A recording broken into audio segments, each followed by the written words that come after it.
हरिओम. योगदास श्री जयगणेश जोशी लिखित श्रीकृष्ण पंचजन शंखासूरवध. कंसवधानंतर श्रीकृष्ण आणि बलराम यांचा व्रतबंध झाला आणि ते विद्या अभ्यासासाठी अवंतीपुरात सध्याच्या उज्जैनीत गुरु सांदीपनी ऋषींच्या आश्रमी दाखल झाले. त्यांनी तेथे 64 दिवसात 64 विद्या पारंगत केल्या. स्वगृही निघताना त्यांनी सांदीपनी ऋषींना गुरुदक्षिणा काय द्यावी असे विचारले. त्यावर गुरु सांदीपनी ऋषी यांनी सांगितले की प्रभास क्षेत्री समुद्राने त्यांच्या पुत्राला गिळंकृत केले आहे. गुरुदक्षिणा म्हणून पुत्र त्यांना परत आणून द्यावा. श्रीकृष्ण आणि बलराम त्वरित प्रभास क्षेत्री गेले आणि त्यांनी गुरु सांदीपनी ऋषींच्या पुत्राचा शोध घेतला. त्यांना असे समजले की समुद्रकिनारी पंचजन नावाचा दैत्य राहतो. त्याने त्या मुलाला समुद्रावरून पळवून नेले आहे. श्रीकृष्ण आणि बलराम यांनी पंचजन राक्षसाला शोधून काढले. त्यांनी त्याच्याकडे गुरु सांदीपनी ऋषींच्या मुलाला परत करण्याची मागणी केली. परंतु त्या उन्मत्त राक्षसाने भगवंत श्रींची मागणी ठोकरली. तत्क्षणी श्रीकृष्णाने पंचजन राक्षसाला ठार केले. पंचजन राक्षस समुद्रावरच राहत होता. त्याला शंख जमविण्याचा छंद होता. त्यामुळे त्याला शंकासूर असेही म्हटले जात असे. पंचजन राक्षसाला ठार केल्यावर त्याच्या महाली गुरु सांदीपनी ऋषींच्या मुलाचा शोध घेताना श्रीकृष्णाला तेथे एक महाअद्भुत आणि महादिव्य शंख मिळाला.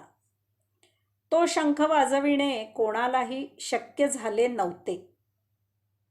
श्रीकृष्णाने तो शंख वाजवला. त्याचा तो महादिव्य ब्रह्मनाद ऐकून श्रीकृष्णासमोर यमराज सेवेला हजर झाला. याचा अर्थ असा होता की हा शंख श्रीकृष्णाचा युद्ध नाद होता. श्रीकृष्णाने आनंदाने तो शंख स्वकरी धारण केला. हाच तो भगवंत श्रींचा सुप्रसिद्ध पांचजन्य शंख होय. पंचजन राक्षसाला ठार केल्यावर नियमाप्रमाणे त्याचे राज्य आणि त्याची सर्व मालमत्ता श्रीकृष्णाच्या मालकीची झाली होती. अर्थातच श्रीकृष्णाला पंचजनाच्या राज्यात आणि मालमत्तेत काहीही स्वारस्य नव्हते. गुरुपुत्राला घेऊन ते दोघे आश्रमात परत आले. गुरुदक्षिणा देऊन दोघांनी सर्वांचा भावपूर्ण निरोप घेतला आणि ते दोघे मथुरेला परत आले. ज्याच्यापासून सर्व विद्या निर्माण होतात त्या श्रीकृष्ण आणि बलराम यांनी लोकापवाद म्हणून गुरुमुखी विद्या ग्रहण केली. यात भगवंत श्रींना पांचजन्य हा शंख धारण करण्याचे नियोजन होते. तसेच त्याच्या नादब्रह्माने दुष्टांना इशारा होता की आता धर्मसंस्थापनेचे अवतार कार्य सुरू झाले आहे. मुद्दामून लक्षात घ्यावे की येथपर्यंत भगवंत श्रींनी दुष्टांचे पारिपत्य करण्यासाठी कोणतीही आयुधे शस्त्रसामग्री वापरलेली नाही. केवळ आपल्या बाहुबलाने त्यांनी शत्रूला ठार केले. परंतु आता ते शंखधारी झाले. आता आयुधे शस्त्रे वापरून दुष्टांचे निर्दालन केले जाईल. हरिओम. त्याला जोडूनच जरासंधाशी महाघोर संग्राम. अस्ती आणि प्राप्ती अशा जरासंधाच्या 2 कन्यका होत्या. त्यांचा विवाह कंसाशी झालेला होता. कंसवधानंतर या दोन्ही कन्यकांनी आपल्या पित्याला श्रीकृष्ण आणि बलराम यांच्याकडून झालेल्या कंसवधाचा सविस्तर वृत्तांत कथन केला. महत् आश्चर्य म्हणजे त्यावेळी नगरीमधील कोणीही कंसाच्या मदतीला धावून आले नाहीत. हेही त्यांनी आपल्या पित्याच्या निदर्शनाला आणून दिले. हा वृत्तांत ऐकून जरासंधाला महाकोप झाला. श्रीकृष्णाने आपल्या जामाताला ठार मारले. आपल्या 2ही कन्यका विधवा झाल्या. मथुरावासींना श्रीकृष्णाची फार दहशत आहे इत्यादी विचाराने त्याचा क्रोध वाढत गेला. मथुरावासींना कंसाच्या जुलमाचा तिटकारा होता आणि श्रीकृष्णावर त्यांचे प्रेम होते. असा काही विचार त्याला शिवला नाही. त्याने त्वरित मथुरेवर चाल करून जायची तयारी सुरू केली.